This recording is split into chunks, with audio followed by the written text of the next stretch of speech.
Kurla LBS रोडवर भरधाव बसची 30 ते 40 वाहनांना धडक. भीषण अपघातामध्ये 36 जण जखमी तर 6 जणांचा मृत्यू. मृतांचा आकडा वाढण्याची भीती आहे. कुर्ला बस अपघातामधील चालकानं पहिल्यांदाच बस चालवल्याची धक्कादायक माहिती समोर. कंत्राटी चालक म्हणून संजय मोरे 1 डिसेंबरला कामावर रुजू. अपघातावेळी चालकानं मद्यपान केलं नव्हतं, पोलिसांची माहिती.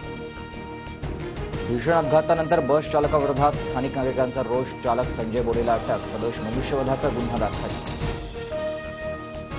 अपघातावेळी बसमध्ये 60 जण असल्याची पोलिसांची माहिती. 26 जखमींवर भाभा रुग्णालयात उपचार सुरू. जखमींमध्ये 3 पोलीस कर्मचाऱ्यांचाही समावेश. अपघातग्रस्त बस कुर्ला आगारात आणली. परिसरामध्ये सध्या तणावपूर्ण शांतता. खबरदारी घेत पोलिसांचा बंदोबस्त. पोलीस अपघातानंतर आज कुर्ला स्टेशन बाहेरील बस स्थानक बंद. कुठलाही अनुचित प्रकार घडू नये म्हणून खबरदारी. प्रवाशांचे हाल. चालक किंवा रिक्षांना इच्छित स्थळी जावं लागणार.